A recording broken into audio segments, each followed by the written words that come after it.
Hello students. आज हम लोग बेसिक कंसेप्ट पढ़ने वाले हैं रैशनल नंबर्स का। तो रैशनल नंबर्स के बारे में अगर हम लोग बात करें, so it is in the form of p upon Q, provided q का वैल्यू जो है वो नॉट इक्वल टू 0 है। तो अगर मैं यहाँ पे कोई भी एक नंबर लिखूं 3/5, तो 3/5 का डुप्लीकेट कॉमन नंबर हम लोग कैसे लिख सकते हैं? 3/5 मल्टीप्लाई बाई 2 डिवाइडेड बाई 2, तो इसका आ गया 6/10। अगर हम लोग यहाँ पे और काम करें तो 3 × 3 डिवाइडेड बाय 5 × 3, तो ये कितना आएगा 9/15, ऐसे लिख सकते हैं। फिर उसके बाद 3/5 का और डुप्लीकेट कॉपी 6 से मल्टीप्लाई कर दो, सो 18/30।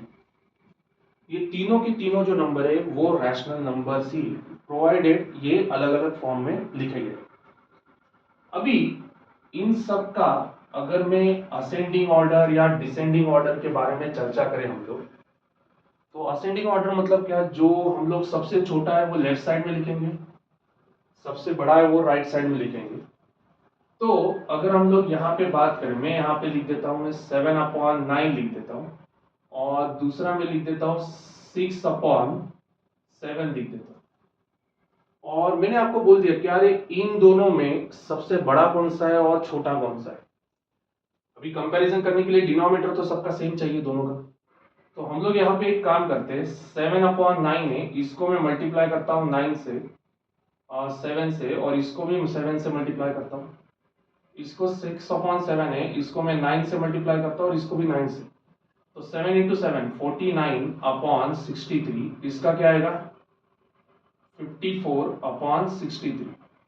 अगर आप लोग यहाँ पे चर्चा करो, देखो यहाँ पे डिनोमिनेटर सेम है, तो कहने से ये नंबर बड़ा हो गया।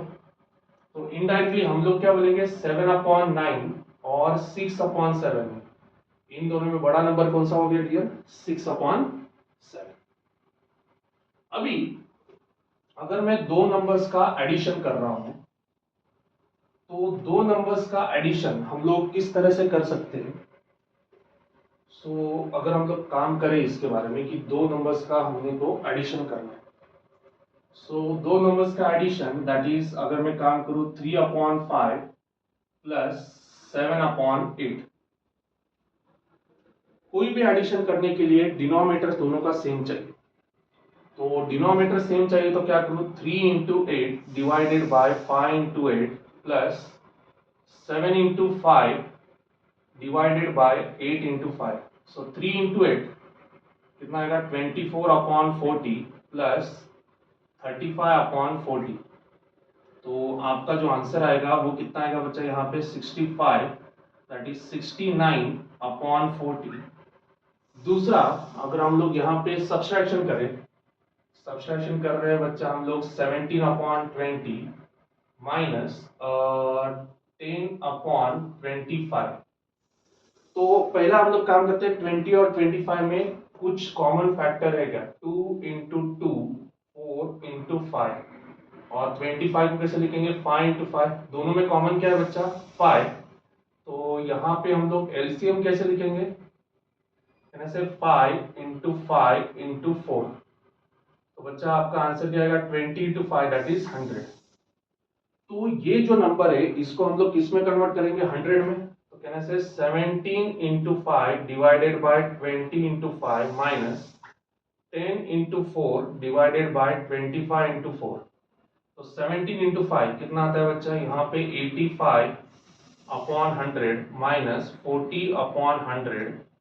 तो सॉल्व करेंगे तो 45/100। इसको और थोड़ा सा कम कर देता हूँ, तो कम करेंगे तो यहाँ पे क्या आएगा 5 9, और ये 5 20, तो कहने से 9/20, ये आपका उत्तर।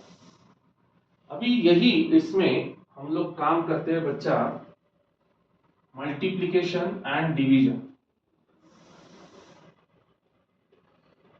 मल्टीप्लिकेशन और डिवीजन की अगर काम करें हम लोग, तो let's work on that. Multiplication का अगर हम लोग काम करें, तो मल्टीप्लिकेशन अगर हम करें 3/5 मल्टीप्लाई बाय 4/7। तो मल्टीप्लिकेशन करते वक्त न्यूमरेटर को सिर्फ न्यूमरेटर से मल्टीप्लाई करने का, डिनोमिनेटर को डिनोमिनेटर से मल्टीप्लाई करने का। सो 3 into 4 divided by 5 into 7, so can I say 12/35। और अगर डिवीजन की बात करते हैं 3/5 डिवाइडेड बाय 4/7, तो अगर हम लोग काम करें 3/5 डिवाइड का मल्टीप्लिकेशन में, तो ये क्या आएगा 7/4। सो कैन आई से 3 into 7 डिवाइडेड बाय 5 into 4, सो 21/20। ये आ गया मल्टीप्लिकेशन और ये आ गया डिवीजन। ओके, कोई भी प्रॉब्लम हो तो प्लीज आप हमें पूछ सकते हो। Thank you.